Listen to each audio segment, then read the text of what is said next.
Hello everyone, welcome back to my channel. So ఇవాళ అయితే నాటుకోడి బిర్యానీ చేస్తున్నానండి. దాని గురించి అయితే ఇలా నాటుకోడి తెచ్చుకుంటాం కదా, దాని తర్వాత ఇలాగా కొంచెం కాల్స్తారు కదా, అదంతా ఇలా చాక్తో క్లీన్ చేసుకోవాలి. ఇప్పుడు అండి మొత్తం అంతా క్లీన్ చేసుకున్నాము. సో ఇప్పుడైతే ఇలా ఉంది. దీనిలో జింజర్ గార్లిక్ పేస్ట్ ఒక 2 టేబుల్ స్పూన్స్ వేసుకుందాం. ఇది ఉంది 2 కళ్ళుప్పిండి ఇంకొంచెం వేసుకోవాలి. దీనిలో సాల్ట్ ఎంత బాగా మనం ఉప్పు వేస్తామో అంత బాగా ముక్క పడుతుందండి. ముక్క చప్పగా ఉండకుండా ఉప్పుగా ఉంటేనే బాగుంటుంది.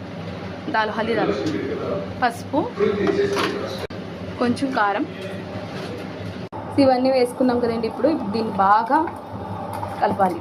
బిర్యానీ ముక్క అంటే మనం వాళ్ళు ఇంత పెద్ద పెద్ద సైజే ఇస్తారు మనకి. సో ఆ సైజ్ అయితే మనం కట్ చేసుకోవాలి. లేదంటే చిన్న ముక్క అయితే మాత్రం మొత్తం అంతా ఓపెన్ అయిపోద్ది అండ్ మొత్తం బిర్యానీలో కలిసిపోద్ది అన్నమాట, ముద్ద కింద అయిపోద్ది. సో ముందుగా అయితే మనం ఒక కుక్కర్ పెట్టుకుందాము. దాని తర్వాత దీంతో ఒక పెద్ద స్పూన్ ఆయిల్ వేసేసుకుందాం. అవి దాని ఇంకొకటి వేసుకోవాలంట. ఎందుకు ఎక్కువ వేసుకోకూడదు అంటే దీనిలో మనకి కొవ్వు అనేది బాగా ఎక్కువ ఉంటుందండి. సో ఫ్యాట్ అనేది బాగా ఆయిల్ కింద మారుతుంది కదా. సో అందుకే ఎక్కువ వేసుకోకండి, చూసుకొని వేసుకోండి. బిర్యానీలో మళ్ళీ వేస్తాం కదా, అప్పుడు వేసుకోవచ్చు. ఇప్పుడు ఆనియన్ వేసుకున్నామండి. పెద్ద 3 ఉల్లిపాయలు అండి. పెద్ద 3 ఉల్లిపాయలు ఉంటాయి కదండి, ఇంత సైజువి, ఆ సైజు వేసుకున్నాము. ఇలా సన్నగా తరుక్కుని వేసుకోవాలి. చూడండి, ఈ రెడ్ కలర్లో అయిందండి, బ్రౌనిష్ కలర్లో. ఇప్పుడైతే మనం జింజర్ గార్లిక్ పేస్ట్ వేద్దాం. ఒకటైతే వేసుకున్నాను. ఇందాక నేను మ్యారినేషన్లో 2 వేసుకున్నాను కదా, ఇప్పుడైతే ఇది ఒకటి వేసుకుంటున్నాను. ఇప్పుడు గరం మసాలా పేస్ట్ వేసుకుందామండి. ఆల్రెడీ దీని ప్రిపరేషన్ అంతా నా వీడియోలో ఉంది, చూసుకోండి ఒకసారి, ఒకవేళ ఎవరికైనా కావాలంటే. దీన్ని కూడా బాగా రోస్ట్ చేసుకోవాలి. పచ్చి వాసన పోయే వరకు రోస్ట్ చేయాలండి. ఇప్పుడు మసాలా అనేది బాగా వేగిందండి. ఇప్పుడైతే మనం పచ్చిమిరపకాయలు వేసుకుందాము. ఘాటు పెట్టుకొని వేసుకుంటాను నేనైతే. దీన్ని కూడా ఒకసారి మిక్స్ చేసి ఇప్పుడు మనం చికెన్ మ్యారినేట్ చేసి పెట్టుకున్నాం కదండి నాటుకోడి, అదైతే వేసుకుందాం.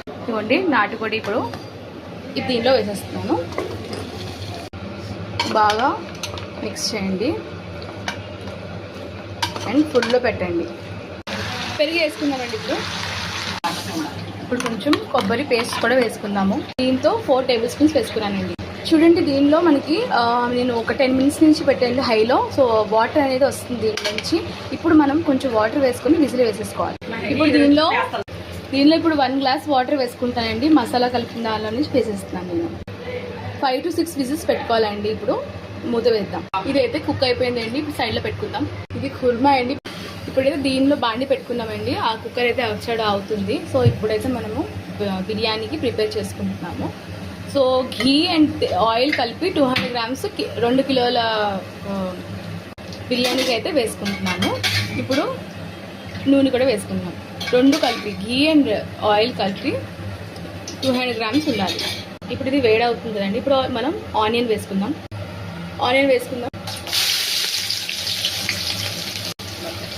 ఇది ఒక 3 పెద్ద సైజు ఉల్లిపాయలు వేసుకున్నాము. ఇప్పుడైతే మనము మసాలా ఇది కూడా వేసుకుంటున్నాము.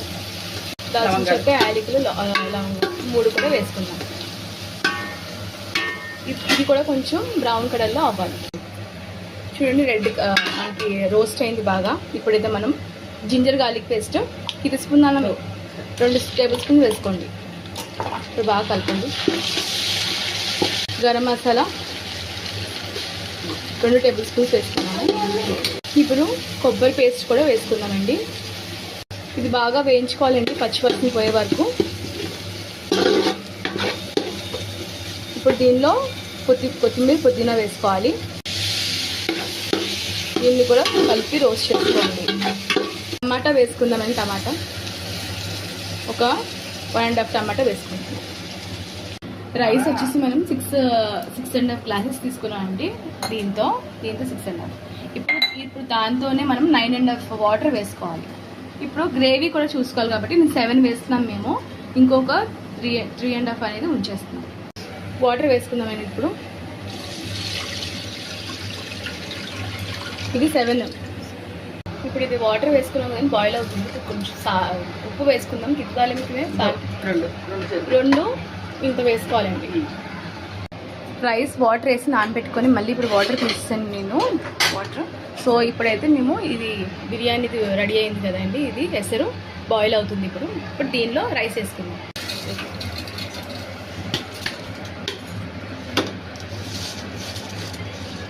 ఇప్పుడు రైస్ వేసుకున్నాం కదండి, ఇప్పుడు ఒక 10 minutes వరకు క్లోజ్ చేసి పెడదాం. అంటే ఇది కొంచెం రైస్ అనేది కుక్ అయ్యే వరకు.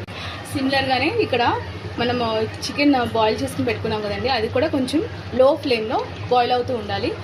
ఎందుకంటే ఇక్కడ మనకి ఎప్పుడైతే రైస్ కుక్ అవుతూ వస్తుందో ఇదంతా దీనిలో వేయాలి. ఇప్పుడు ఒకసారి చూడండి, ఇదైతే రైస్ పైకి వచ్చింది కదా, ఇప్పుడైతే ఈ టైంలో మనం చికెన్ అనేది ఇప్పుడు దీనిలో వేసేసుకుందాము. దాని